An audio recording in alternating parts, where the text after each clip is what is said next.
Good morning.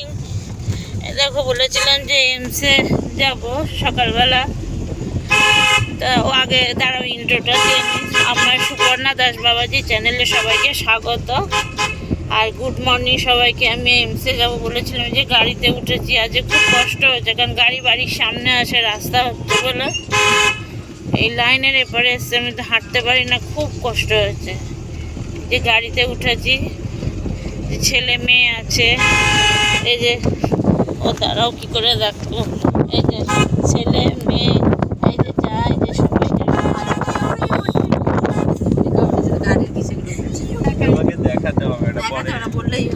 সবাই রয়েছে। এমসে পৌঁছানি, তারপর তোমাদের এমসটা দেখাবো। আজকে ডাক্তার ফাইনাল বলবে।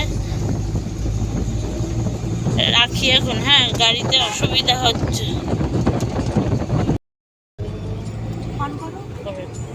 এই দেখো এমসির সামনে চলে এসছি, যে ভিতরে ঢুকছি গাড়ি। এই দেখো বললাম না এখানে সঙ্গে সঙ্গে পেশেন্ট ভর্তি নয়, এই যে আমি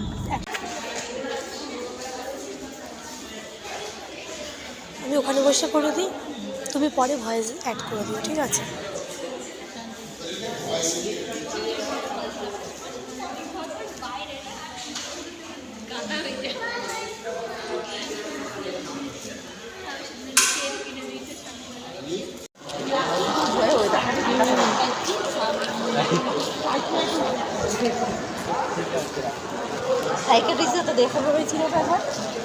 দেখানো হয়েছিল ওটা ভেলোরে, এখান থেকেও আমাদের আজই আসার কথা। ওটা ডাক্তার বলেছে বৃহস্পতিবার বলে, উনি নিজে লিখেছে 19 তারিখ। ডাক্তারটাই ভালো না, আর আজকেও একদম সত্যিই ভালো না ওনার কাছে। আমাকে ওই গাড়িওয়ালা বলছে, আমি কই ওরা দুজনে ভাই বোন এত ভুল করলো না, আমরা তবে ডাক্তার যে ওই ডিপার্টমেন্টে একবার যদি ঢুকতে পারি, ঢুকতে দেয় আমাদের, তার মানে আমরা ডেট নিয়েই ছাড়তে পারবো আজকেই। এই জন্যই তো দেখাতে পারলাম।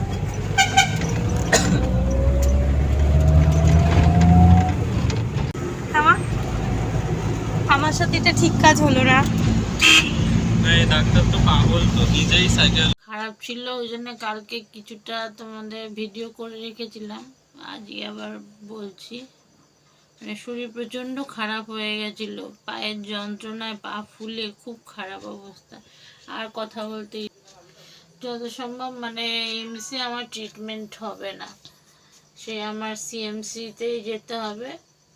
আর এখন সিএমসিতে যাওয়ার মতন ক্ষমতা আমাদের নেই। মানে বলতে গেলে কি, এখানে যে ডাক্তার আমাকে দেখছিলেন, যে আমার এই পাটা ঠিক করে বলেছিলেন যে ব্যবস্থা করবেন, উনি প্রথমেই আমাকে বলেছিলেন যে তুমি এর জন্য ওখানেই যাও আবার। কিন্তু আমরা বলেছিলাম যে না, এখন আর যেতে পারবো না। তারপর জন্য ঠিক আছে দেখছি।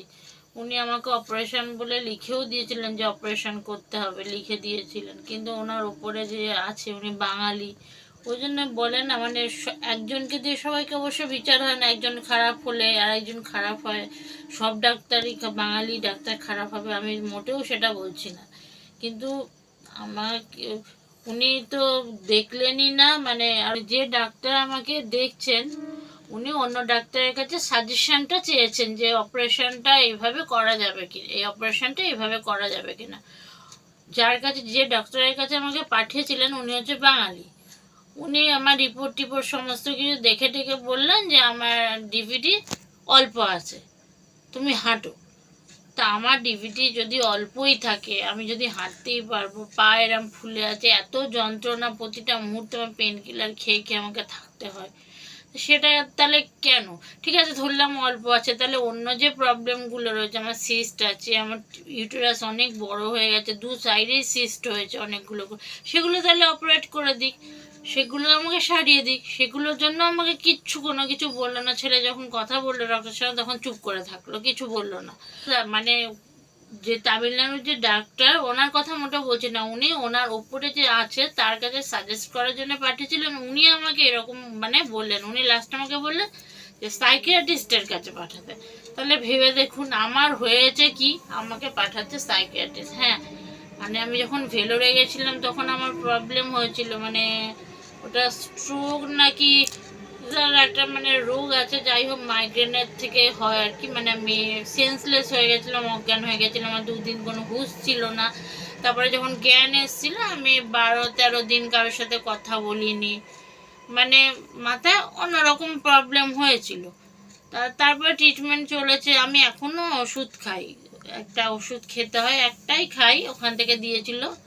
তো ওই ওষুধটা না খেলে আমার মানে কথা না ফামলিং হয়, মানে 2 দিন যদি 1 দিন 2 দিন ওষুধটা বন্ধ করে দিই আমি কথা ঠিক করে আর বলতে পারি না, এটাই। তাই বলে যে আমার মানে মানে আমাকে দেখে কি মনে হয় কথাগুলো অন্যরকম হয়ে গেছে, চেঞ্জ হয়ে গেছে। ওই স্ট্রোক মানে স্ট্রোকই আমার কাছে ওইটা হওয়ার পর থেকে।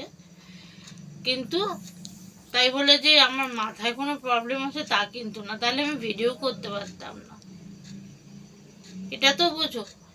মানে ওই যে বললাম বাঙালি ডক্টর, একজন বাঙালি ডক্টর খারাপ হলে সবাই যে খারাপ হবে সেটা বলছি না, কিন্তু এখানে এটা ট্রিটমেন্ট করতে পারবে না সেটা বলে দিলেই পারতো। জানো তো যেদিনকেই যাই, আজ 8 মাস ধরে আমার শুধু পরীক্ষা হয়ে গেছে, মানে কতবার যে গেছি। 850 টাকা করে শুধু গাড়ি ভাড়ায় নিয়ে নেয়। তোমরা বলো তো, আমাদের মধ্যে সাধারণ মানুষ একজন ইনকাম করে, ছেলে দুটো একটা টিউশনি পড়ায়, মেয়েটা পড়ায়, ওই মানে এত টাকা খরচ করা সম্ভব? যার জন্য আমি সিএমসিতে যেতে পারলাম না, ভেলোরে যেতে পারলাম না।